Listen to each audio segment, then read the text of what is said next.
मंच पर आ जाए तब। इसलिए जैसे ही अभी हम उनका कार्यालय में आगमन हो चुका है, वो अपने हाथ को सैनिटाइज कर रहे हैं। अभी थोड़े देर में वो हाल में पहुंचने वाले हैं, कार्यक्रम के सभागार में। अभी वहां से वो पहुंच करके कार्यक्रम को अभी हम सबों को संबोधित करेंगे। इसलिए आपसे आग्रह है कि आप अपने कार्यक्रम में जैसे ही मंच पर उपस्थित हो, वैसे जोरदार ताली बजाकर हार्दिक स्वागत एवं अभिनंदन करने का काम करेंगे। इसलिए हम सब आपसे आग्रह करते हैं, जैसे ही हमारे अमित शाह जी कुछ पलों में, ऐसे गृह मंत्री जिनके कार्यकाल में ऐतिहासिक फैसले हुए, ऐतिहासिक निर्णय हुए, जिन्होंने भारत की दशा और दिशा बदलने में जिनका योगदान रहा है, ऐसे माननीय गृह मंत्री हम लोगों के बीच में कुछ ही पलों में उपस्थित होने वाले हैं, हमारे कार्यक्रम में उपस्थित होने वाले हैं। आपसे आग्रह है कि आप सब माननीय अमित शाह जी का हार्दिक अभिनंदन करने के लिए एक बिहारी ताली बजाते हुए जोरदार अभिनंदन करने का काम करेंगे।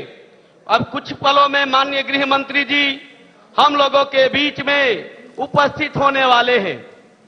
आपसे आग्रह है, आप सब अभी कुछ ही पलों में जिनका इंतजार हम लोग करीब एक सप्ताह से कर रहे हैं, माननीय गृह मंत्री जी माननीय मंच पर उपस्थित हो, एक बार जोरदार ताली बजाकर, जरा जोरदार ताली बजाकर हाथ उठा करके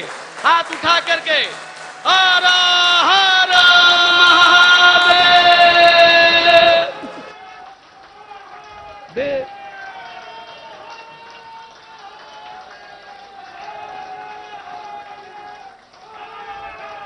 कृपया शांति बनाए रखें, शांति बनाए रखें।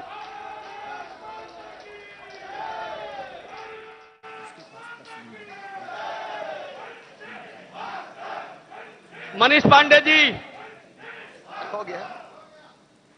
भारत के यशस्वी प्रधानमंत्री माननीय नरेंद्र मोदी जी के सरकार के 6 वर्ष पूरा होने पर भारत सरकार के गृह मंत्री माननीय अमित शाह जी बिहार की जनता एवं कार्यकर्ता को बिहार जन संवाद के माध्यम से 72,000 बूथ, 9,500 शक्ति केंद्र, 11,100 मंडलों एवं जनता एवं कार्यकर्ताओं वाले हैं।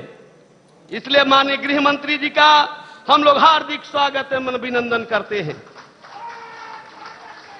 और माननीय प्रदेश अध्यक्ष जी डॉक्टर संजय जायसवाल जी, बिहार सरकार के उप मुख्यमंत्री श्री सुशील कुमार मोदी जी, राष्ट्रीय महामंत्री बिहार प्रभारी माननीय भूपेंद्र यादव जी, मंचासीन नेताओं से आग्रह करता हूं कि पटना में उपस्थित दीप प्रज्वलन कर और कार्यक्रम का उद्घाटन करें। माननीय नेतागण,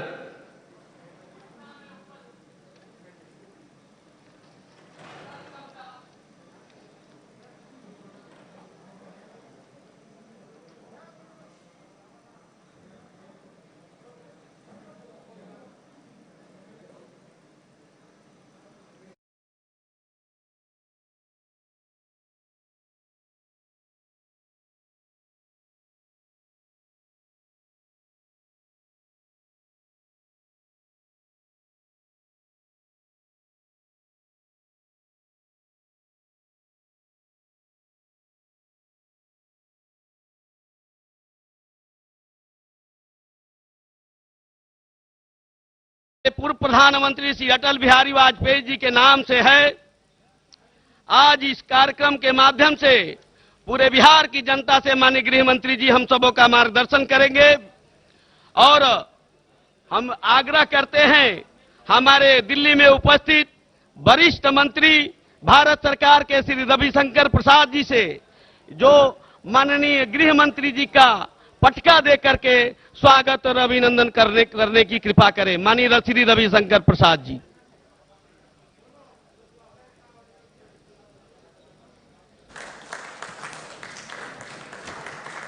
माननीय गृह राज्य मंत्री श्रीमान नित्यानंद राय जी से आग्रह करता हूं कि वो भी प्रतीक चिन्ह देकर माननीय गृह मंत्री जी का हार्दिक स्वागत एवं अभिनंदन करें। माननीय गृह राज्य मंत्री श्री नित्यानंद राय जी। पटना में मंच पर माननीय प्रदेश अध्यक्ष जी और डॉक्टर संजय जायसवाल जी, माननीय उप मुख्यमंत्री श्री सुशील कुमार मोदी जी, राष्ट्रीय महामंत्री श्री भूपेंद्र यादव जी, माननीय कृषि मंत्री प्रेम कुमार जी, माननीय पथ निर्माण मंत्री श्री नंदकिशोर यादव जी, माननीय स्वास्थ्य मंत्री श्री मंगल पांडे जी का हार्दिक स्वागत एवं अभिनंदन करते हैं। दिल्ली में एक मंच पर उपस्थित भारत सरकार के मंत्री श्री रविशंकर प्रसाद जी, श्री नित्यानंद राय जी, श्री अश्वनी चौबे जी, श्री आर.के. सिंह जी, श्री राजीव प्रताप रूडी जी, श्री शाहनवाज हुसैन जी का हम सब मिलकर कार्यकर्ता हार्दिक स्वागत एवं अभिनंदन करते हैं। अब मैं माननीय प्रदेश अध्यक्ष जी श्री संजय जायसवाल जी से आग्रह करता हूं कि माननीय मुख्यमंत्री माननीय गृह मंत्री जी अमित शाह जी का स्वागत भाषण करने की कृपा करें। माननीय संजय जायसवाल जी। हॉल इको हो रहा है तो सबको बोलिए अपना मोबाइल ऑफ कर दें। हॉल इको हो रहा है दिल्ली। सभी कार्यकर्ताओं से आग्रह है अपना मोबाइल ऑफ कर दें।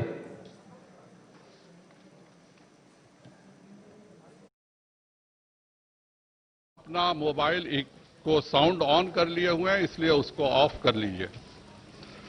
आज के इस बिहार जनसंवाद के कार्यक्रम के हमारे मुख्य अतिथि भारत के यशस्वी गृह मंत्री श्री अमित भाई शाह जी, बिहार के उप मुख्यमंत्री श्री सुशील कुमार मोदी जी, बिहार के राष्ट्रीय प्रभारी श्री भूपेंद्र यादव जी, दिल्ली के मंच पर उपस्थित हमारे सम्मानित केंद्रीय मंत्री श्री रविशंकर प्रसाद जी, श्री नित्यानंद राय जी, श्री अश्वनी चौबे जी, श्री आर.के. सिंह जी, हमारे राष्ट्रीय प्रवक्ता राजीव प्रताप रूडी जी, श्री शाहनवाज हुसैन जी, बिहार के इस मंच पर उपस्थित माननीय मंत्री श्री प्रेम कुमार जी, नंदकिशोर यादव जी, मंगल पांडे जी और इस डिजिटल रैली में जुड़े हुए बिहार की संपूर्ण जनता का मैं हार्दिक स्वागत और अभिनंदन करता हूं।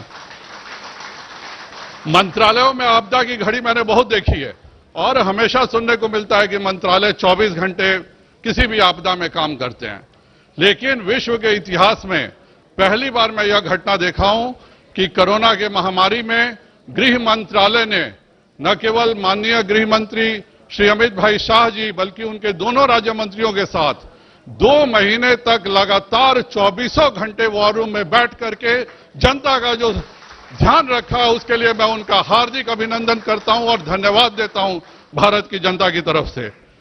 माननीय प्रधानमंत्री जी जब 2014 में हमारे सब शपथ ग्रहण किए थे तो उन्होंने एक डिजिटल भारत की कल्पना की थी। आज उस डिजिटल भारत का हम यथार्थ रूप देखने को मिल रहा है। इस कोरोना के महामारी के दौरान 1,70,000 करोड़ रुपए जैम के माध्यम से गरीबों को बंटे हैं, अर्थात जनधन, आधार और मोबाइल के माध्यम से। और इस 1,70,000 करोड़ रुपए में 70 रुपए की भी कहीं घोटाला नहीं हुआ, कोई गड़बड़ी नहीं हुई, सारे पैसे सीधे गरीबों के खाते में जुड़े। आज मुझे 25 वर्ष पहले का भारत याद आता है जब प्रधानमंत्री श्री कांग्रेस के राजीव गांधी जी ने कहा था कि हम केंद्र से 1 रुपए भेजते हैं और 15 पैसा मिलता है। बिहार ने भी उस समय देखा कि किस तरह से 10,000 करोड़ रुपए का घोटाला हो गया, लेकिन आज यह माननीय प्रधानमंत्री जी की देन है कि एक भी घोटाला नहीं हुआ, एक भी किसी को दिक्कत नहीं हुई। अगर यह आज भी उसी तरह का शासन होता तो यह सारी राशि कहीं और खर्च की जा चुकी होती। और कोरोना महामारी में हमने देखा है कि इटली जैसा जो उन्नत देश है वहां पर अप्रैल के महीने में इस बात की चर्चा होती थी कि किस उम्र के लोगों को अस्पताल में आईसीयू में रखना है और किस उम्र के लोगों को घर में छोड़ देना है। इस दुखद परिस्थिति से पूरा विश्व झेल रहा था, लेकिन यह भारत के माननीय प्रधानमंत्री श्री नरेंद्र भाई मोदी जी की देन थी कि भारत में सभी की चिंता की गई, खास करके जो गरीबों को 15 किलो अनाज 3 महीने के लिए और 3 किलो दाल जो दिया गया। अगर एक परिवार में 4 सदस्य भी माने तो 60 किलो अनाज अलग से जो सरकारें देती हैं, राज्य सरकारें, उससे अलग से 60 किलो का अनाज दिया, किसी ने दिया है तो वह माननीय प्रधानमंत्री श्री नरेंद्र भाई मोदी जी ने दिया है। जनधन खाता, किसान सम्मान, उज्ज्वला जैसी अनेकों योजनाओं की राशि सीधे के सीधे गरीबों के खाते में गई। हमारे अप्रवासियों के लिए 8 करोड़ अप्रवासियों के लिए 2 बार का राशन इसी प्रकार से मुफ्त में वितरण किया गया। यह सब केवल नरेंद्र भाई मोदी जी के द्वारा ही यह सब संभव है। मैं माननीय प्रधानमंत्री श्री नरेंद्र भाई मोदी जी के 6 वर्ष के कार्यकाल पूरे होने के उपलक्ष्य में बिहार जनसंवाद के इस डिजिटल रैली में आप सभी का हार्दिक स्वागत और अभिनंदन करता हूं। संपूर्ण बिहार की जनता का स्वागत करता हूं और माननीय गृह मंत्री हमारे अमित भाई शाह जी को बहुत बहुत धन्यवाद देता हूं कि उन्होंने बिहार प्रदेश भाजपा को भारत के इतिहास की पहली वर्चुअल रैली में काम करने का मौका दिया। और मैं आपको माननीय गृह मंत्री जी बता दूं, हमारे 72,000 बूथों पर सप्तऋषि 7 अलग अलग स्थानों पर बैठ करके आपके संदेश को हम सुनेंगे। मैं आज पुनः माननीय गृह मंत्री जी को बहुत बहुत धन्यवाद देता हूं। भारत माता की, भारत माता की, बहुत बहुत धन्यवाद। धन्यवाद माननीय प्रदेश अध्यक्ष जी, आपने बहुत सारगर्भित विषय रखने की कृपा की। अब माननीय उप मुख्यमंत्री बिहार सरकार हमारे नेता माननीय श्री सुशील कुमार मोदी जी को आग्रह करता हूं कि आकर के आप संबोधित करें। माननीय श्री सुशील कुमार मोदी। माननीय गृह मंत्री श्री अमित शाह जी, भारत सरकार के सभी मंत्रीगण, बिहार प्रदेश के अध्यक्ष डॉक्टर संजय जायसवाल जी, बिहार के प्रभारी श्री भूपेंद्र यादव जी, मंच पर बैठे अन्य सभी नेतागण और सोशल मीडिया के माध्यम से बिहार के लाखों बहनों और भाइयों, मित्रों, मैं सबसे पहले देश के प्रधानमंत्री श्री नरेंद्र मोदी जी और गृह मंत्री जी को धन्यवाद देता हूं कि समय रहते लॉकडाउन घोषित कर भारत के लाखों लोगों की जान बचा लिया। अन्यथा अमेरिका, स्पेन, इटली के समान लाखों लोग मर जाते।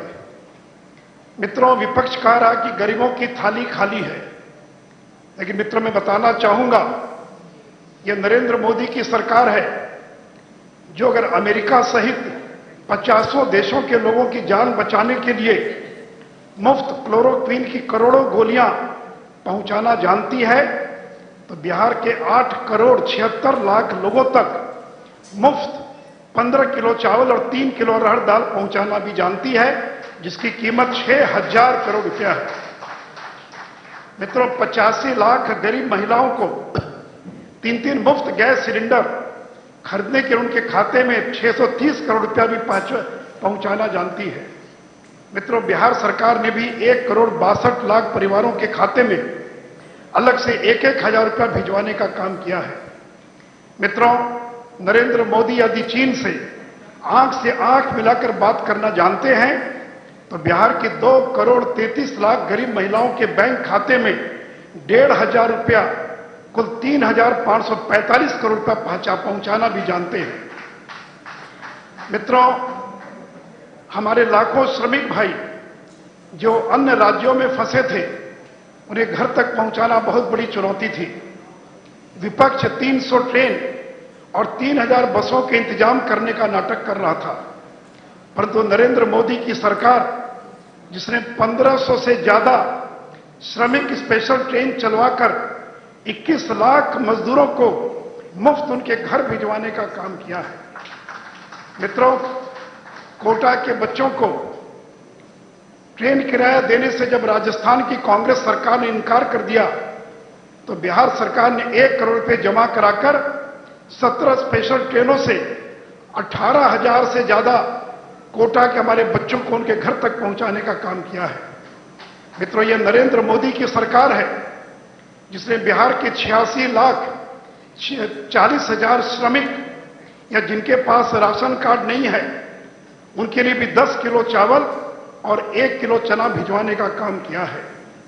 मित्रों, बिहार के अंदर 14,67,000 से ज्यादा लोगों को ब्लॉक क्वारंटाइन सेंटर में 14 दिन रखा जा रहा है, जिनमें से प्रत्येक को स्टील की थाली, कटोरी, ग्लास, धोती, साड़ी, गंजी, साबुन, कंघी, दर्पण, दरी, मच्छरदानी, कुल 1000 रुपए का सामान प्रत्येक क्वारंटाइन में रहने वालों लोगों को हम दे रहे हैं। और 14 दिन पूरा करने के बाद ये 1000 का सामान अपने साथ ले जाएंगे और इसके अतिरिक्त 1000 रुपया नगद भी हम लोग उनको देने का काम कर रहे हैं। और हमारे क्वारंटाइन सेंटर में रहने वाले प्रत्येक आदमी पर 5300 रुपया हम खर्च करने का काम कर रहे हैं। मित्रों, गरीबों, श्रमिकों के लिए घड़ियाली आंसू बहाने वाले लोगों को जब 15 साल का मौका मिला तो गरीबों के पशुओं का चारा भी खा गए। नौकरी, रेलवे में नौकरी दिलवाने के नाम पर गरीबों की जमीन लिखवा लिया। बीपीएल कार्डधारी ललन चौधरी से मकान गिफ्ट करवा लिया। मित्रों, बिहार का गरीब मजदूर गरीब जरूर है परंतु भीख नहीं मांगता है। बिहार का मजदूर गरीब जरूर है लेकिन चोर नहीं है, अपराधी नहीं है। वो अपना खून पसीना बहाकर पैसा कमाना जानता है। परंतु 15 साल वालों ने बिना मेहनत किए अरबपति बन गए। BMW गाड़ी पर चलते हैं, चार्टर प्लेन में अपने हवा में अपना जन्मदिन मनाते हैं। और दूसरी ओर मित्रों, ये केंद्र और बिहार सरकार ने मिलकर गरीबों को 20,323 करोड़ की मदद की है। आज बिहार का एक भी गरीब नहीं होगा जिसके खाते में 4-4 हजार रुपया केंद्र और बिहार सरकार ने देने का काम नहीं किया होगा। मित्रों, विपक्ष कह रहा है कि उनका सिद्धांत लालूवाद है और एनडीए का सिद्धांत विकासवाद है। लालूवाद प्रतीक का, अपहरण का, पलायन का, नरसंहार का, अंधेरे का, चरवाह विद्यालय का, अराजकता का, घोटाले का, भ्रष्टाचार का। मित्रों, ये लड़ाई लालूवाद बनाम विकासवाद की लड़ाई है। और मित्रों, ये वर्चुअल रैली के नाम से हड़कंप मच गया है और ये विपक्ष थाली बजा रहा है। और जब रियल कैंपेन, ये तो वर्चुअल कैंपेन है, और जब रियल कैंपेन प्रारंभ होगा, जब बीजेपी का एक एक कार्यकर्ता और 1 करोड़ घरों में जाकर नरेंद्र मोदी का संदेश देने का काम करेगा तो थाली में इनकी छाती फटने लग जाएगी। मेरे मित्रों, इसलिए मैं आप सभी लोगों से अपील करूंगा, ये विकास की लड़ाई है, ये प्रगति की लड़ाई है। और मुझे पूरा भरोसा है कि श्री नरेंद्र मोदी और बिहार सरकार मिलकर हम कोरोना को भगाएंगे और बिहार में विकास को लाएंगे। जय हिंद, जय भारत, वंदे मातरम। धन्यवाद माननीय बिहार के उप मुख्यमंत्री श्रीमान सुशील कुमार मोदी जी। हम ऐसे व्यक्ति को आमंत्रित करना चाहते हैं, ऐसे मुख्य अतिथि को आमंत्रित करना चाहते हैं जिनके नाम पूरी, जिनकी शौर्य गाथा, जिनके किए गए कार्यों को पूरा भारत, पूरा विश्व जिनको याद करेगा, पूरा भारत की जनता जिनको, पूरे भारत को एक भारत बनाने का जिसने संकल्प लिया है, जिसने काम किया है, जिनको भले ही प्रथम गृह मंत्री लौह पुरुष के रूप में जाने गए, लेकिन दूसरे गृह मंत्री शौर्य पुरुष के रूप में जाने जाएंगे, जिनकी शौर्य गाथा गानी गाई जाएगी। ऐसे शौर्य पुरुष माननीय श्री अमित शाह जी को हम आमंत्रित करते हैं। आए हम बिहार वासियों को संबोधित करें। माननीय श्री अमित शाह जी।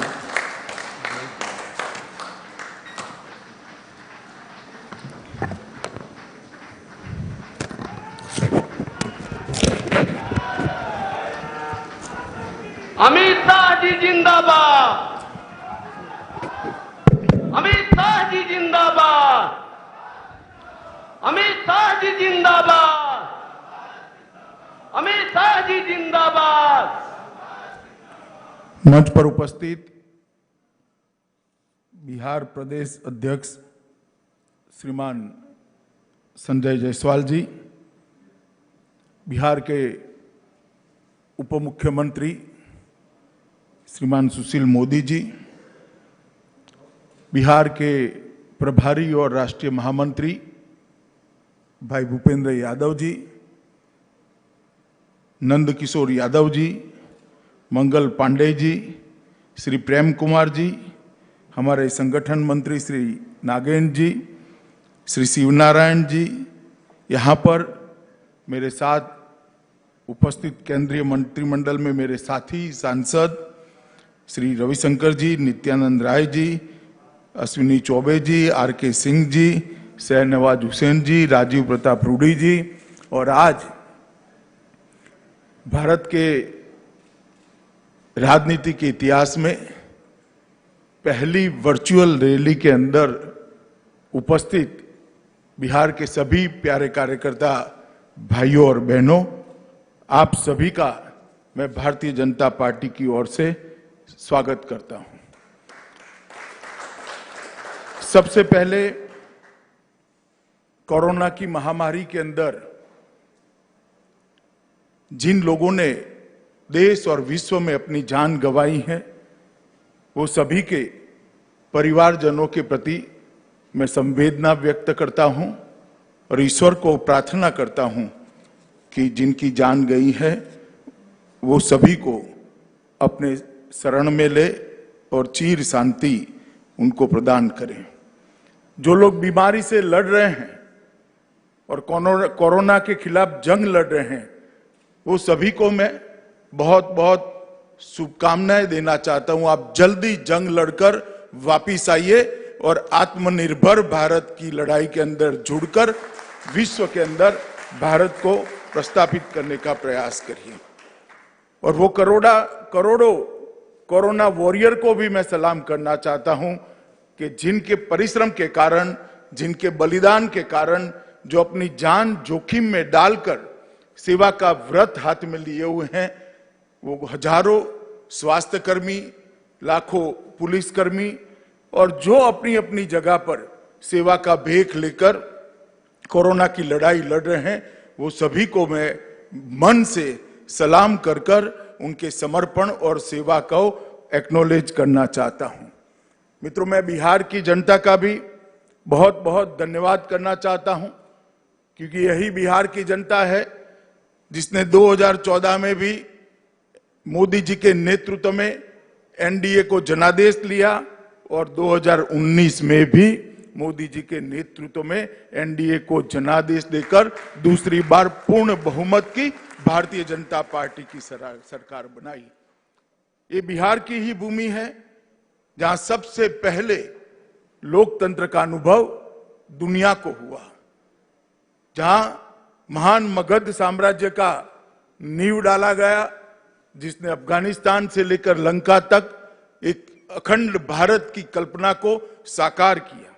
बुद्ध और महावीर की ये भूमि, चंद्रगुप्त और चाणक्य की भूमि, समुद्रगुप्त और कुमार देवी की ये भूमि ने हमेशा भारत का नेतृत्व किया है। और जब कभी भी भारत के मूल्यों के साथ खिलवाड़ हुआ, लोकतांत्रिक मूल्यों के साथ खिलवाड़ हुआ, बिहार की जनता से ही बिगुल बजा और फिर एक बार भारत विजय के रास्ते पर प्रशस्त हो गया। आजादी के लड़ाई में बिहार के नेता बाबू जगजीवन राम जी, राजेंद्र बाबू, जयप्रकाश नारायण, श्री बाबू, इस सब के योगदान को हम कैसे भुला सकते हैं। और आजादी के बाद भी जब कांग्रेस पार्टी की नेता श्रीमती इंदिरा गांधी ने आपातकाल डालकर लोकतंत्र का गला घोंटने का प्रयास किया, ये बिहार की जनता ने ही जेपी के नेतृत्व में आंदोलन कर कर फिर से एक बार लोकतंत्र को प्रस्थापित करने का काम किया था। आज मैं जॉर्ज साहब और राम मनोहर लोहिया जी को भी याद करूंगा, क्योंकि ये दोनों की कर्म भूमि भी बिहार रही है। ये बिहार की भूमि ने भ्रष्टाचार, परिवारवाद, वंशवाद के खिलाफ हमेशा लड़ाई लड़ी और सामाजिक न्याय के झंडे को हमेशा के लिए बुलंद किया। मित्रों, आज मैं जब आपके सामने ये वर्चुअल रैली के माध्यम से आपके सामने बात कर रहा हूं, कुछ लोगों ने अभी थाली बजाकर ये रैली का स्वागत किया है। मुझे अच्छा लगा कि देर सवेर मोदी जी की अपील को उन्होंने माना और कोरोना के खिलाफ थाली बजाकर जंग के अंदर वो जुड़ गए। कुछ लोगों ने इसको बिहार की चुनावी सभा कहकर कहा। मैं ये सभी वक्र दृष्टा लोगों को कहना चाहता हूं, इस रैली का चुनाव से कोई स्नान सूतक का संबंध नहीं है। ये भारतीय जनता पार्टी है जो लोकतंत्र में विश्वास रखती है, भारतीय जनता पार्टी है जो जनतंत्र में विश्वास रखती है, जनसंवाद में विश्वास रखती है, जनसंपर्क में विश्वास रखती है। अब जब कोरोना की महामारी के सामने हम सब लड़ रहे हैं, कैसे संपर्क हो सकता है? तो क्या सब अपने घर पे बैठे रहे? हम जनसंपर्क का हमारा संस्कार गंवा दे? हम जनसंपर्क के संस्कार को बचाए रखना चाहते हैं। मैं जगत प्रकाश नड्डा जी, भारतीय जनता पार्टी के राष्ट्रीय अध्यक्ष जी को बहुत बहुत बधाई देता हूं कि 75 वर्चुअल रैली के माध्यम से देश भर की जनता का हर मंडल तक संपर्क करने का उन्होंने जरिया प्रदान किया है। और ये रैली कोई चुनावी रैली नहीं है, ये रैली कोई राजनीतिक दल के गुणगान गाने की रैली नहीं है, ये वर्चुअल रैली है देश की करोड़ों की जनता को कोरोना के खिलाफ जंग के अंदर जोड़ने के लिए उनके हौसले बुलंद करने की रैली है। ये रैली है आत्मविश्वास से भरपूर, आत्मनिर्भर, जगमगाता भारत बनाने के नरेंद्र मोदी के आह्वान के साथ देश की जनता को जोड़ने की रैली है। जो वक्रदृष्टा लोग इसमें भी राजनीति देखना चाहते हैं, मैं उनको पूछना चाहता हूं, किसने रोका है भैया आपको? दिल्ली में बैठकर मौज करने की बजाय पटना से दरभंगा तक एक वर्चुअल रैली ही कर लेते, किसने रोका था? मगर मैं इन पर ज्यादा समय जाया करना नहीं चाहता। मित्रों, नड्डा जी ने भारतीय जनता पार्टी के कई नेताओं के माध्यम से देश में 75 वर्चुअल रैलियों को आयोजित किया है और मुझे भरोसा है ये वर्चुअल रैली के माध्यम से न केवल भारतीय जनता पार्टी के करोड़ों कार्यकर्ता परंतु करोड़ों करोड़ों की देश की जनता का संपर्क कर कर आत्मनिर्भर भारत की हमारे मोदी जी के आह्वान को हम सफल बनाने के लिए जुट जाएंगे, जनता को भी जोड़ेंगे और कोरोना के खिलाफ जो लड़ाई मोदी जी ने छेड़ी है इसमें विजयी होकर भारत फिर से एक बार आत्मविश्वास के साथ आत्मनिर्भर भारत के रास्ते पर चल पड़ेगा। इसलिए मैं सभी कार्यकर्ता को कहता हूं कि कुछ वक्रदृष्टा लोग कुछ भी कहे, हमें हमारा रास्ता चलित करने की जरूरत नहीं है, हमें हमारे रास्ते पर चलते जाना है और हमारे लक्ष्य तक हमारा संघर्ष चालू रखना है। मित्रों, आज इस रैली के माध्यम से बिहार के लाखों कार्यकर्ता और जनता भारतीय जनता पार्टी के इस मंच के साथ जुड़ी है। मैं सभी को मनपूर्वक प्रणाम करना चाहता हूं, क्योंकि जब कभी भी भारतीय जनता पार्टी के नेता नरेंद्र मोदी जी बिहार की जनता के सामने अपनी झोली लेकर वोट मांगने आए, मोदी जी की झोली को आपने वोटों से भरकर पूर्ण बहुमत दोनों बार दिलाया है। और वो पूर्ण बहुमत जो आपने दिया, जो विश्वास दिया, मोदी जी को जो साहस बंधाया, मोदी जी पर आशीर्वाद दिए, इसी का परिणाम है कि पूरा पूर्वी भारत, न केवल बिहार, पूरा पूर्वी भारत आज विकास के रास्ते पर चल पड़ा है। 2014 में मोदी जी ने कहा था कि भारत का विकास जो अब तक चला उसमें पश्चिमी भारत और पूर्वी भारत के विकास के अंदर बहुत बड़ा अंतर है। आजादी के समय जीडीपी के अंदर पूर्वी भारत का योगदान बहुत ज्यादा होता था, परंतु आजादी के बाद कुछ इस प्रकार से सरकारें चली जिसने पूर्वी भारत को पूर्णतया देखा नहीं, इसके विकास से अपना मुंह मोड़ लिया और परिणाम यह आया कि पूर्वी भारत पिछड़ता गया।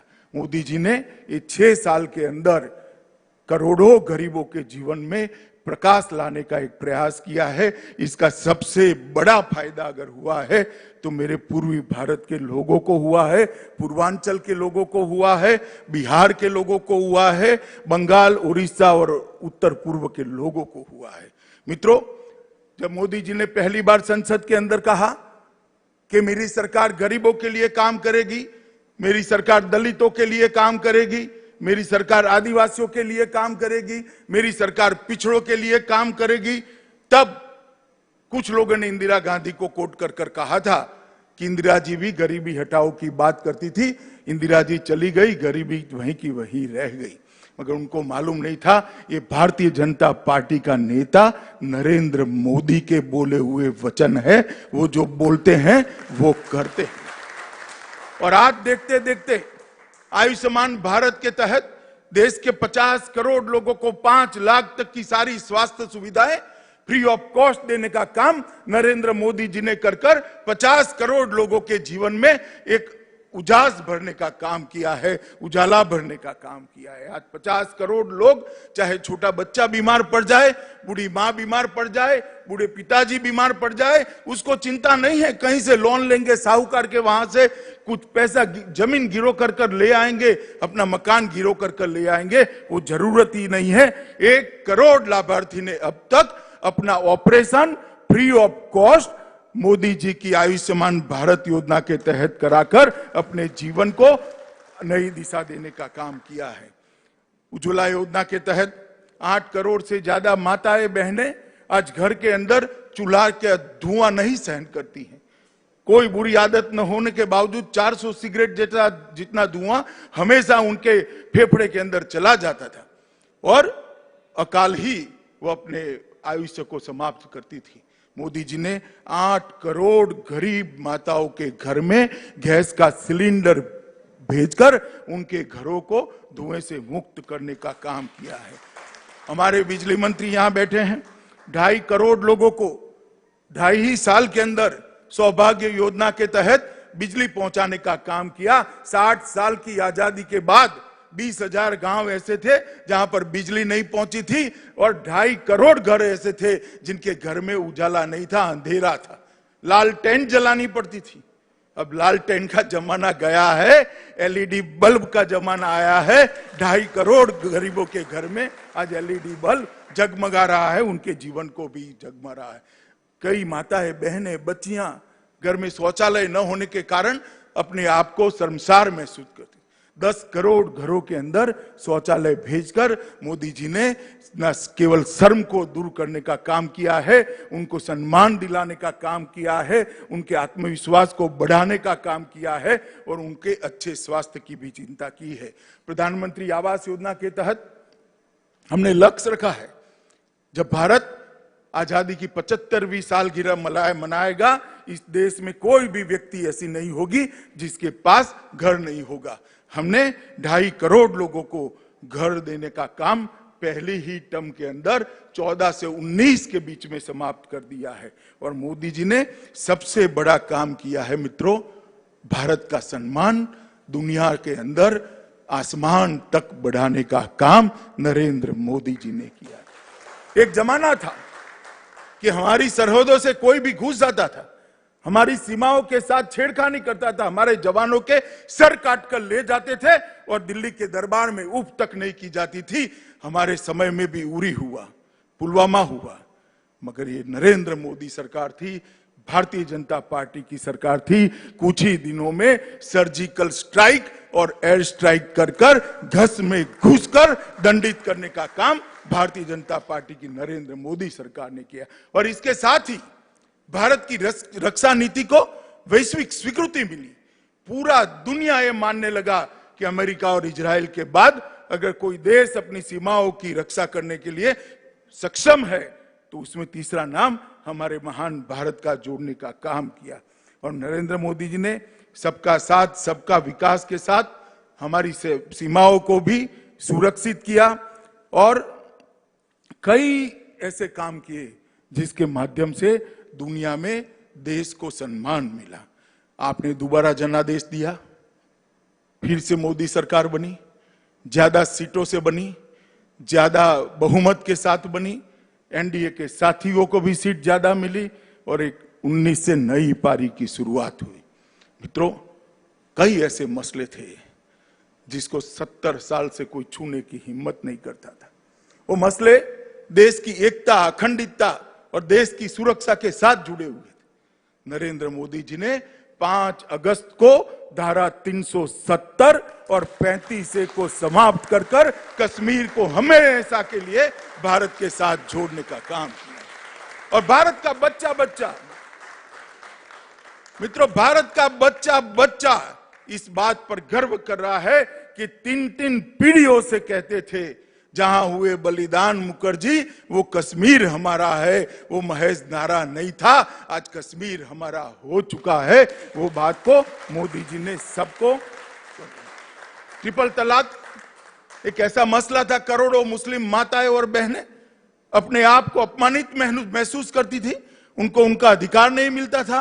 वोट बैंक की लालच के कारण कोई इसको ट्रिपल तलाक को हटाने की हिम्मत नहीं करता था। 19 की सरकार शुरू होते ही रविशंकर भाई यहां बैठे हैं, बिल लेकर आए और राज्यसभा लोकसभा में दोनों के अंदर मोदी जी ने ट्रिपल तलाक को तलाक देने का काम कर करोड़ों मुस्लिम महिलाओं को सम्मान के साथ जीने का काम दिया। राम जन्मभूमि करोड़ों लोग न केवल भारत में, दुनिया भर में चाहते थे कि जहां पर प्रभु श्री राम का जन्म हुआ था वहीं पर एक भव्य राम मंदिर का निर्माण हो। 150 साल से मसला अदालतों के अंदर इधर उधर घूमता रहता था, क्योंकि सरकारों की मंशा ही नहीं थी कि ये मसला अपने अंजाम तक पहुंचे। नरेंद्र मोदी सरकार आई, सरकार ने सटीक पक्ष रखा, जजमेंट आ गया, श्री राम जन्मभूमि निर्माण का रास्ता प्रशस्त हुआ और मोदी जी ने पिछले ही सत्र के अंदर श्री राम जन्मभूमि के लिए एक ट्रस्ट बनाकर राम जन्मभूमि निर्माण का रास्ता प्रशस्त किया। और मित्रों, सिटीजनशिप अमेंडमेंट बिल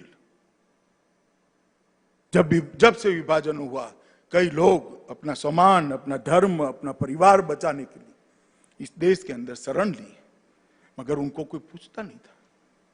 वादा था उस वक्त हमारा कि आपको सम्मान मिलेगा, आपको नागरिकता मिलेगी, समान व्यवहार मिलेगा, हम आपको अपना मानेंगे। मगर वो लोगों के साथ वहां तो अन्याय हुआ ही हुआ, इसके साथ साथ यहां पर भी अन्याय हुआ।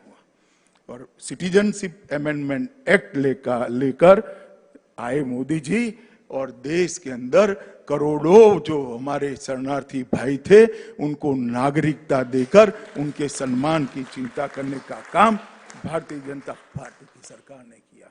और फिर एक बार हम गरीब कल्याण के रास्ते पर चले। आवास, बिजली, एलपीजी सिलेंडर, बैंक अकाउंट, स्वास्थ्य की सेवाएं, ये सब तो हम 14 से 19 में ही दे चुके थे। इस बार सरकार की रचना होने के साथ ही मोदी जी ने फिर से एक बार जल शक्ति मंत्रालय की रचना कर जल जीवन मिशन शुरू कर 25 करोड़ लोगों के घर के अंदर पाइप से शुद्ध पीने का पानी पहुंचाने का संकल्प लेकर उनको शुद्ध पीने का पानी पिलाने का एक बहुत बड़ी योजना लेकर आए, जिस पर करोड़ों रुपए का खर्च होने वाला है। मित्रों, पानी जीवन के लिए बहुत महत्वपूर्ण है। हमारे शरीर का 2/3 हिस्सा पानी है। अगर पानी ही दूषित है, पानी ही फ्लोराइड युक्त है, तो शरीर स्वस्थ नहीं रह सकता। जो मेट्रो शहरों में रहते हैं और बोतल का पानी पीते हैं, शुद्ध पानी पीते हैं, इनको ये पीड़ा की मालूमात नहीं पड़ेगी। मैं गुजरात से आया हूं, 1200 फीट नीचे पानी चला गया है, पानी के अंदर फ्लोराइड आया है। ऐसे एरिया में मैंने युवाओं को देखा है, 25 साल के युवा के बाल सफेद हो जाते हैं, रीढ़ की हड्डी टेढ़ी हो जाती है और धीरे धीरे जीवन के साथ संघर्ष करने का उसका क्षमता खत्म हो जाती है। मोदी जी ने 25 करोड़ ऐसे लोग जिनके घर के अंदर शुद्ध पीने का पानी नहीं जाता था, वहां पानी पहुंचाने का संकल्प कर इन करोड़ों लोगों के जीवन में उजाला बनने का काम किया है। प्रधानमंत्री किसान सम्मान निधि, कांग्रेस के नेता राहुल गांधी चुनाव में बहुत जोर जोर से बोलते थे। उनका एक स्टाइल है, उनको किसी एनजीओ ने कहा है जोर से बोलने से ज्यादा वोट मिलते हैं, हमेशा जोर से बोलते हैं। और कहते थे किसानों का कर्ज माफ करो, कर्ज माफ करो। मैं उस वक्त भी उनको कहता था कि भाई कितना कर्ज माफ किया आपने, कितना कर्ज माफ किया?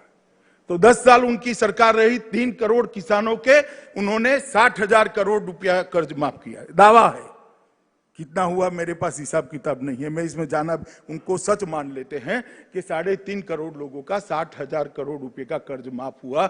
मोदी जी ने किसान सम्मान निधि के माध्यम से 9.5 करोड़ किसानों को 72,000 करोड़ रुपया सीधा इसके बैंक अकाउंट में डाला और अब ये हमेशा के लिए जाने वाला। आपने 10 साल के अंदर 3.5 करोड़ किसानों के लगभग 60,000 करोड़ रुपया दिया। हम हर साल 9.5 करोड़ किसानों को 6,000 रुपया देने वाले हैं। मित्रों, किसान, मजदूर, छोटे दुकानदार, असंगठित क्षेत्र के मजदूर, इनके लिए पेंशन की योजना शुरू की। छोटे व्यापारियों के लिए व्यापारी बोर्ड का गठन किया। CDS, chief of defence staff, इसकी चर्चा तो बहुत होती थी, किसी में हिम्मत नहीं थी इसको करने की। सभी सेनाओं को, तीनों हमारे विंग को विश्वास में लेते हुए सीडीएस की रचना की और आज सीडीएस काम कर रहे हैं। 1 रैंक 1 पेंशन का वादा भी पहली ही टर्म में हमने समाप्त कर दिया था और लगभग 400 नए एकलव्य आवासीय विद्यालय आदिवासी बच्चों के लिए बनाने का संकल्प नरेंद्र मोदी जी ने दिया। मित्रों, एक बात बहुत सुर्खियों में नहीं आई है। कांग्रेस सरकार आरसेप की चर्चा चालू कर गई थी। आरसेप का व्यापार करार होता तो आज हमारा छोटा व्यापारी, छोटा उद्यमी, एमएसएमई, किसान, मछली पकड़ने वाला मछुआरा, ये सब तबाह होने वाले थे। नरेंद्र मोदी जी ने दृढ़ता के साथ निर्णय किया, जो मेरे छोटे किसान के हित का नहीं, जो मेरे छोटे व्यापारी के हित का नहीं, जो मेरे छोटे उद्यमी के हित का नहीं है, जो मेरे मछुआरे के हित का नहीं है, इसके साथ भारत कभी जा नहीं सकता।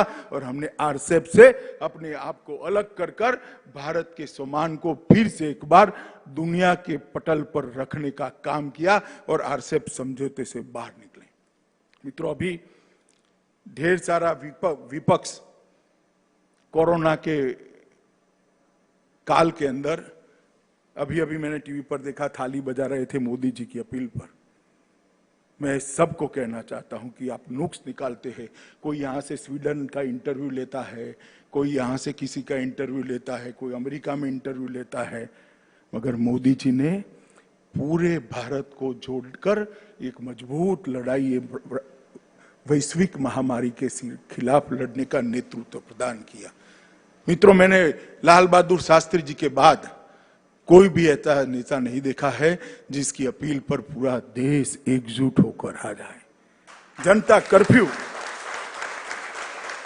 कर्फ्यू भारत के लोकतांत्रिक इतिहास के अंदर स्वर्णिम अक्षरों में लिखा जाएगा कि देश के एक नेता की अपील पर कोई पुलिस बल का उपयोग किए बगैर पूरे देश ने घर के अंदर रहकर अपने नेता की अपील का सम्मान किया।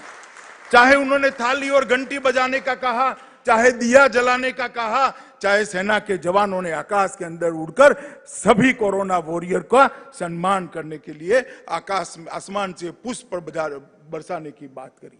ये सब कर मोदी जी ने, कुछ लोगों ने इसको राजनीतिक प्रोपोगंडा कहा, मगर जो कह रहे हैं वो वक्रदृष्टाओं को मालूम नहीं है कि राजनीतिक प्रोपोगंडा नहीं है, ये देश को एक बनाने की मुहिम है। और मैं आज सभी कार्यकर्ताओं को, सभी बिहार की जनता को कहने आया हूं कि अब तक राष्ट्रीय महामारियां जब आती थी, कुदरती आपदाएं आती थी, सिर्फ सरकारें इसके खिलाफ लड़ती थी। ये पहली राष्ट्रीय महामारी ऐसी है, कुदरती आपदा है, जिसमें सरकार तो लड़ी ही लड़ी, सरकार का नेतृत्व तो लड़ा ही लड़ा, इसके साथ 130 करोड़ भारतीय एकजुट होकर एक राष्ट्र, एक जन, एक मन, ये नारों को चरितार्थ करने का काम नरेंद्र मोदी जी ने किया। और मित्रों, इसी का परिणाम है कि विश्व के आंकड़े देखते हैं तो इतने बड़े 130 करोड़ की आबादी के इतने बड़े आकार वाले अपने महान देश को बहुत सुरक्षित महसूस करते हैं। कई सर्वे हुए, कोई कहता है 84% लोगों ने देश के स्वागत किया, मोदी जी की सराहना की है, कोई कहता है 94% लोगों ने किया है। परंतु एक बात निर्विवाद है कि देश की 130 करोड़ की जनता मोदी जी के साथ एक कोरोना की लड़ाई में चट्टान की तरह साथ में, और इसी का परिणाम है मोदी जी का जो जनता को जोड़ने का कौशल है, जो उनकी विधा है, उसी का परिणाम है कि 130 करोड़ लोग एक साथ आज ये लड़ाई को सफलता के साथ लड़ रहे हैं। मित्रों, मैं बिहार के कार्यकर्ताओं के सामने हूं, बिहार की जनता के सामने हूं।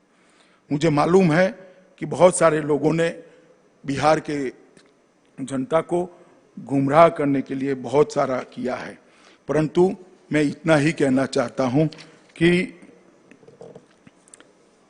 बिहार अपने आप को इस सब बातों से अलग रखे। बिहार की जनता और विशेषकर प्रवासी मजदूर अपने आप को इन बातों से अलग रखें। पूरा देश आपका सम्मान करता है। मैं आज इस मंच से कहना चाहता हूं, इस मंच से एक्नॉलेज करना चाहता हूं, देश का कोई भी हिस्सा हो, चाहे मुंबई हो, दिल्ली हो, हरियाणा हो, गुजरात हो, कर्नाटक हो, तमिलनाडु हो, जो विकसित है इसकी नींव में जाएंगे तो मेरे बिहार के प्रवासी मजदूर के पसीने की महक आती है। बिहार के व्यक्ति का पसीना इस देश के विकास की नींव में पड़ा। ये जो लोग अपमानित करते हैं उनको मालूम नहीं है कि बिहार के प्रवासी मजदूर का जज्बा क्या है। वो एनालिसिस नहीं कर पाते हैं कि मोदी जी ने प्रवासी मजदूरों को सुरक्षित रखने के लिए कितना काम किया है। जब से कोरोना की महामारी आई, सब जिलों के अंदर अभी स्वास्थ्य की व्यवस्थाएं नहीं बनी थी। मोदी जी ने वीडियो कॉन्फ्रेंस कर सभी प्रदेश के मुख्यमंत्रियों को कहा कि जहां जहां प्रवासी मजदूर है, यूपी का है, बिहार का है, उड़ीसा का है, बंगाल का है, नॉर्थ ईस्ट का है, उसको सम्मान के साथ रखा जाए, इनके कैंप बनाए जाए, इनकी भोजन की व्यवस्था की जाए और भारत सरकार से खजाने से 11,000 करोड़ रुपया वो प्रवासी मजदूरों के भोजन के लिए तुरंत ही इन राज्यों को दे दिया गया। और 1 मई से ही मजदूर दिन के दिन जब पूरी व्यवस्था चौक चौबंद होने लगी, जिलों के अंदर स्वास्थ्य सेवाएं पहुंचने लगी, उनकी ट्रेनिंग हो गई, क्वारंटाइन सेंटर बन गए, ऑक्सीजन के सिलेंडर पहुंचे, उसके बाद 1 मई से ट्रेनों की आवाजाही शुरू करी और उसको श्रमिक ट्रेन, प्रवासी मजदूरों के, प्रवासी श्रमिकों के सम्मान में उसको श्रमिक ट्रेन नाम दिया गया। और मित्रों, मुझे कहते हुए आज हर्ष है कि लगभग 1.25 करोड़ लोगों को सुरक्षित रूप से वहां पहुंचाने का काम भारतीय जनता पार्टी की नरेंद्र मोदी सरकार ने किया है। तकलीफ पड़ी है, कई ऐसे दृश्य भी आए जो मन को विह्वल कर देते थे। कुछ लोगों ने धैर्य खोकर पैदल चलना शुरू किया, उनके लिए भी एसटी बसें चलाई गई। जैसे ही दूसरे तीसरे दिन मालूम पड़ा, एसटी बस लेकर उनको नजदीक के रेलवे स्टेशन पर पहुंचाया, वहां से ट्रेनें चलाई। रेलवे के अंदर 85% खर्चा भारत सरकार ने उठाया, 15% खर्चा राज्य सरकारों ने उठाया। क्वारंटाइन के अंदर रखने का कैसा खर्चा, जैसे सुशील जी ने बताया, सभी राज्य सरकारों ने उठाया। और जब वापस गए तो उसको 1,000 रुपया नकदी और बिहार के अंदर 1180 रुपये का सामान देने का काम भी बिहार सरकार ने किया है। उनका स्वास्थ्य परीक्षण किया गया और आज वो सभी अपने अपने घर में सुरक्षित पहुंचे हैं। मुझे कोई आपत्ति नहीं है इसमें भी अगर विपक्ष को राजनीति करनी है तो, मगर मैं उनको इतना ही पूछना चाहता हूं, भला आपने क्या किया? अभी अभी मैं देखता था बिहार के एक नेता बयान दे रहे थे, भैया आप कहां थे, दिल्ली में थे या बिहार में थे? इतना तो तनिक बिहार की जनता को बता दो, आप थे कहां, आपने क्या किया? हमने प्रयास किया है और ये कोई छोटा मोटा काम नहीं था। 1.25 करोड़ लोगों को देश के एक कोने से देश के दूसरे कोने तक पहुंचाना, हजारों ट्रेनें चलाई गई, ट्रेन के अंदर भोजन दिया गया, स्वास्थ्य की चिंता की गई, उनको पानी दिया गया, उनको क्वारंटाइन सेंटर के अंदर स्वास्थ्य परीक्षण किया गया, इनके क्वारंटाइन सेंटर के अंदर भोजन की व्यवस्था कर दी गई और बसों के माध्यम से घर तक पहुंचाने की व्यवस्था कर दी गई। तो बहुत बड़ा प्रयास था और मैं मानता हूं और आज इस मंच से देश के प्रधानमंत्री को अभिनंदन देना चाहता हूं कि संवेदना के साथ ये काम उन्होंने बहुत अच्छे तरीके से किया। मित्रों, गरीब लोगों के लिए 1,70,00,000 रुपए का एक बहुत बड़ा पैकेज लगभग मोदी जी सिर्फ गरीबों के लिए लेकर आए और 20 लाख करोड़ रुपए का पैकेज, बृहद पैकेज भी लेकर आए जो हमारे जीडीपी का 10% हिस्सा है। मैं किसान सम्मान निधि दिया, बिहार में 59 लाख लोगों को 1180 करोड़ रुपया केंद्र सरकार से सीधा किसान के खाते में गया। जनधन खातों में 20 करोड़ जनधन खाते हैं देश में, बिहार के अंदर 2.38 करोड़ है। 2.38 करोड़ जनधन खातों में सिर्फ बिहार के अंदर 3545 करोड़ रुपया भारतीय जनता पार्टी की नरेंद्र मोदी सरकार ने भेजा। सामाजिक सुरक्षा का पेंशन एक्स्ट्रा दिया गया, लगभग 36 लाख लोग हैं और 36 लाख लोग बिहार के जो है इनको 364 करोड़ दिया गया। उज्ज्वला योजना के तहत 3 गैस के सिलेंडर दिए गए। बिहार में 84.4 लाख लोगों के पास उज्ज्वला गैस का सिलेंडर है। लगभग 630 करोड़ रुपया के उज्ज्वला गैस के सिलेंडर दे दी। कुल बिहार के अंदर ही, मैं सिर्फ बिहार का आंकड़ा कहता हूं कि आज बिहार की जनता से बात कर रहा हूं, 4 करोड़ लोगों में 5720 करोड़ रुपया सीधा बैंक अकाउंट में पहुंचाने का काम ये भारतीय जनता पार्टी नरेंद्र मोदी। मैं पूछना चाहता हूं वक्रदृष्टा विपक्ष को, आपने क्या किया है? आपके समय में भी आपदाएं आई। एक व्यक्ति बताए जब बिहार के अंदर 5700 करोड़ रुपया सीधा बैंक के अकाउंट में पहुंचा है। पीडीएस के माध्यम से देश के 80 करोड़ से ज्यादा लोगों को खाद्यान्न पहुंचा है। बिहार के अंदर लगभग 6000 करोड़ रुपए का अनाज भेजा गया। कुल बिहार के अंदर 6000 करोड़ रुपए का अनाज और 5720 करोड़ रुपए अकाउंट में भेजकर 11744 करोड़ रुपया वहां पहुंचने का काम भारतीय जनता पार्टी की नरेंद्र मोदी सरकार ने किया है। और अब नरेंद्र भाई ने अभी गत कैबिनेट के अंदर निर्णय दिया कि एक देश एक राशन कार्ड। बिहार, उत्तर प्रदेश, उड़ीसा के मजदूर देश के कई हिस्सों में काम करते हैं, राशन कार्ड घर पे होता है, उनको सस्ता अनाज नहीं मिलता है क्योंकि घर पे भी चाहिए। बूढ़ी माँ वहां है, बूढ़ा बाप वहां है, बच्चे वहां है, पत्नी वहां है, उसको भी चाहिए मगर उसको नहीं मिलता। वो अपना पेट काटकर महंगा अनाज लेकर खाता है। अब हमने कर दिया कि एक देश एक राशन कार्ड में बिहार में भी परिवार राशन उठा पाएगा और वो सूरत में रहकर, मुंबई में रहकर भी अपने हिस्से का राशन ले पाएगा। दोनों जगह मोदी जी का सस्ता। ये डिजिटल इंडिया की जो कल्पना की है वो इसी का नतीजा है। और मैं आज पूछना चाहता हूं कि उत्तर प्रदेश और बिहार की सरकारों ने प्रवासी मजदूरों के लिए इतना किया है, कांग्रेस जरा बता दे कि उनके लोगों ने क्या किया है।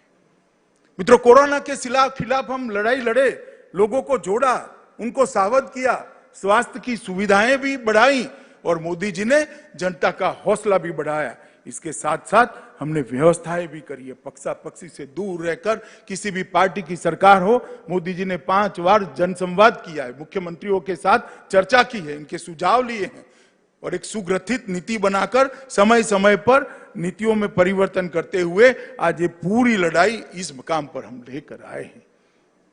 इन नेतृत्व की दूरदर्शिता का परिणाम है, इन नेतृत्व की सफलता का द्योतक है और ये नेतृत्व के प्रति देश की जनता के विश्वास का द्योतक है। मित्रों, मैं बिहार सरकार के मुख्यमंत्री श्रीमान नीतीश कुमार और हमारी पार्टी के उप मुख्यमंत्री, हमारे नेता श्री सुशील मोदी को भी हृदय से बधाई देना चाहता हूं। हृदय से बधाई देना चाहता हूं। बिहार सरकार ने भी कोरोना पीड़ितों के लिए काम करने में कोई कसर नहीं छोड़ी।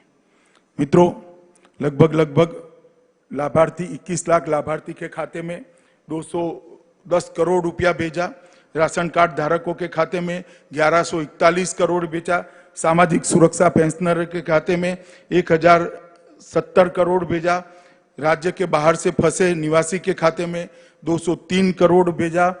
छात्र कक्षा 1 से 8 के छात्रों के खाते में 3261 करोड़ रुपया भेजा। क्षतिपूर्ति किसानों के खाते में 417 करोड़ रुपया भेजा। फसल सहायता के मद में 270 करोड़ रुपया भेजा। मध्याह्न भोजन की राशि लॉकडाउन के दौरान 378 करोड़ ज्यादा आवंटित की। प्रखंड स्तरीय क्वारंटाइन सेंटर की संचालन में 777 करोड़ रुपया भेजा। कोरोना की जांच और साधनों की उपलब्धि में 703 करोड़ खर्च किया और पंचायत स्तर पर 160 करोड़ के मास्क, साबुन और सैनिटाइजर का वितरण किया। कुल मिलाकर बिहार जैसे राज्य जिसके पास बहुत बड़ी लिबर्टी नहीं है, उसने भी खजाना खोलकर, मन खोलकर 8538 करोड़ रुपया कोरोना की लड़ाई के अंदर लोगों को सीधा पहुंचाने का काम किया है। मैं इसलिए बताता हूं कि नीतीश जी और सुशील जी दोनों प्रसिद्धि करने में थोड़े कच्चे हैं। वो रोड पर खड़े रहकर विरोध में थाली नहीं बजाते हैं, वो चुपचाप सहायता के लिए काम करने वाले लोग हैं। और बहुत अच्छी तरीके से नीतीश कुमार जी के नेतृत्व में, सुशील मोदी के नेतृत्व में बिहार सरकार ने लड़ाई को लड़ी है। मैं बहुत बहुत साधुवाद भारतीय जनता पार्टी के कार्यकर्ता के नाते और देश के गृह मंत्री के नाते भी उनको देना चाहता हूं। मित्रों, मोदी जी ने 6 साल के अंदर बिहार के लिए ढेर सारा काम किया है। ये नई टर्म के अंदर ही हमने 20 लाख करोड़ का जो पैकेज दिया, इससे बिहार के शहद, सब्जी, मछली, दूध और औषधीय खेती को बढ़ावा मिलेगा। पशुपालन को 100% टीकाकरण से मदद मिलेगी। 10,000 करोड़ रुपया माइक्रो फूड एंटरप्राइज को दिया है। इसमें मखाना को हमने रखा है उत्पादन में पहले स्थान पर। जो अभी मखाना है, इसके क्लस्टर डेवलप करने के लिए भी योजना बनाई है। इसी प्रकार से 20,000 करोड़ रुपया मत्स्य संपदा के लिए रखा है। बिहार नदियों से भरा हुआ प्रदेश है, तालाबों से भरा हुआ प्रदेश है। इसका भी बिहार को बहुत बड़ा फायदा होने वाला है। लगभग मधुमक्खी पालन के लिए हमने 500 करोड़ रुपया दिया है। और एमएसएमई, जिसका फायदा बिहार जैसा प्रदेश सबसे ज्यादा उठा सकता है, लगभग 3 लाख करोड़ की बैंक गारंटी भारत सरकार ने दी है और 20,000 करोड़ का हमने फायदा दिया है। मित्रों, मोदी जी ने 2015 में बिहार के विकास के लिए 1,25,000 करोड़ का पैकेज दिया था। तब विपक्ष मजाक उड़ाता था। मैं आज हिसाब लेकर आया हूं, वो 1,25,000 करोड़ में से क्या हुआ।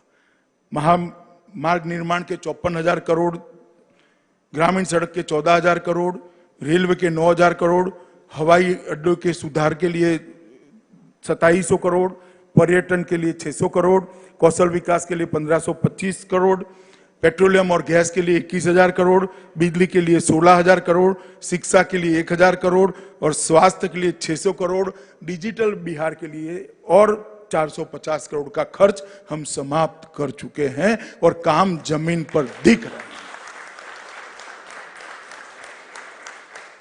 यही बताता है कि जो मोदी जी कहते हैं वो करते हैं।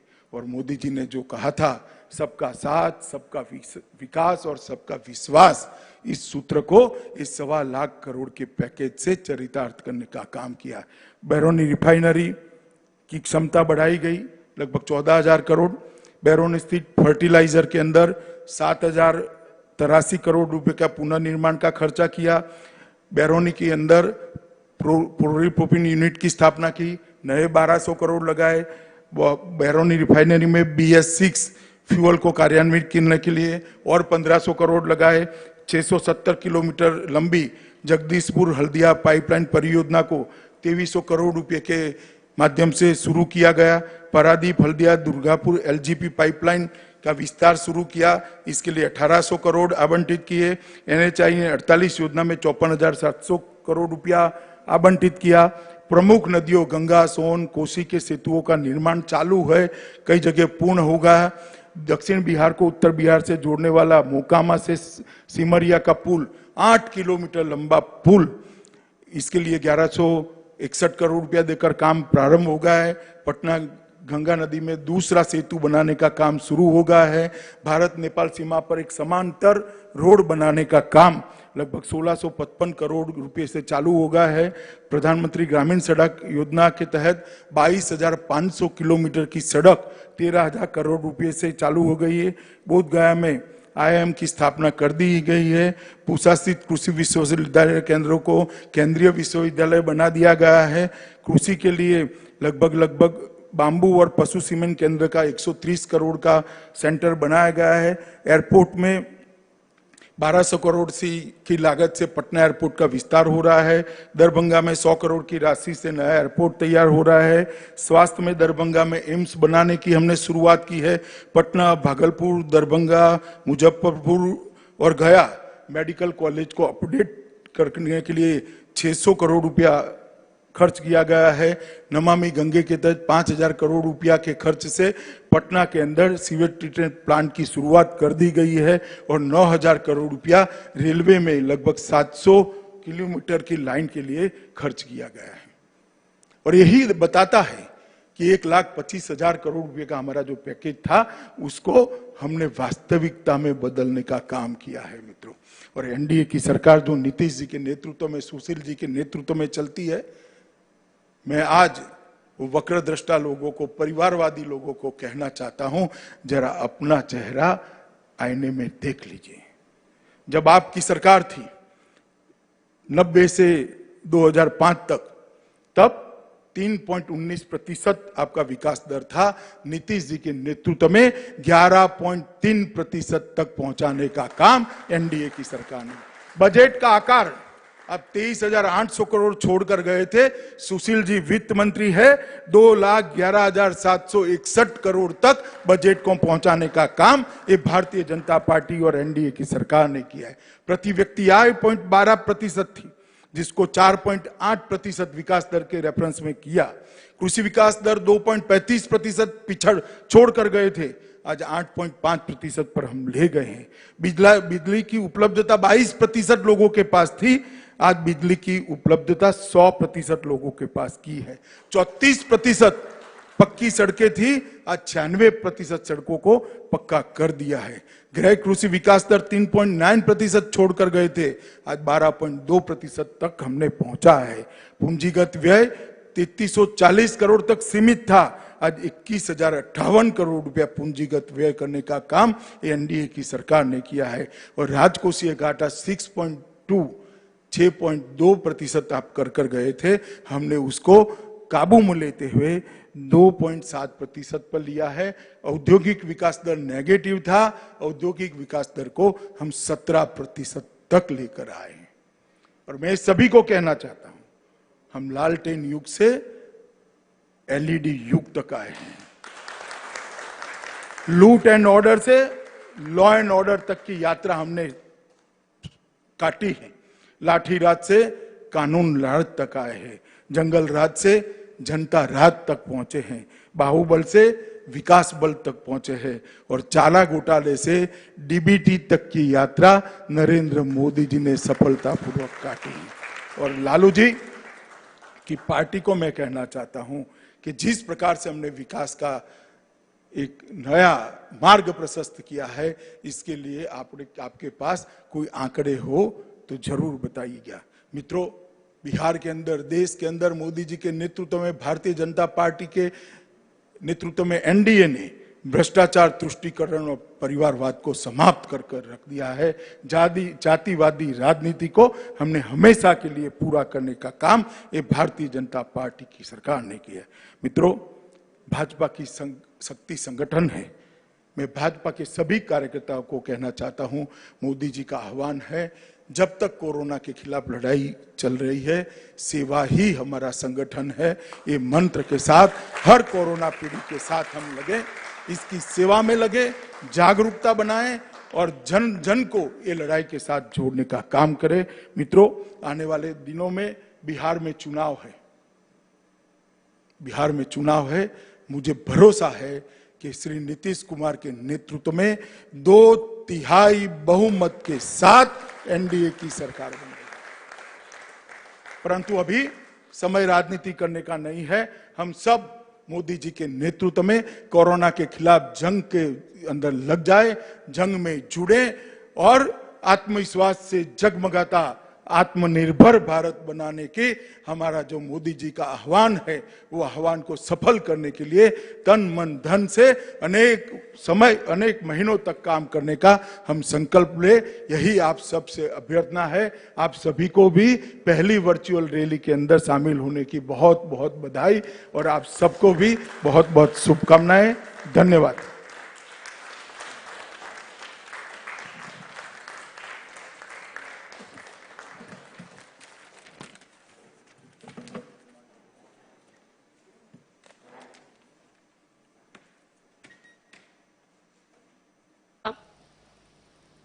एक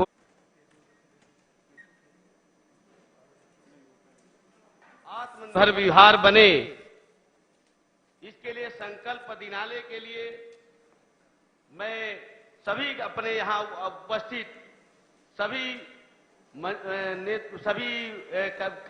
कार्यकर्ताओं एवं जो जहां उपस्थित है वहां पर खड़े होकर के और ये संकल्प लेने का काम करें। अब संकल्प दिलाने के लिए, संकल्प के लिए अपना हाथ एक दाहिना हाथ आगे करके संकल्प लेंगे। इसके लिए आप सब माननीय देवेश जी को आग्रह करता हूं कि आकर के वो संकल्प दिलाएं।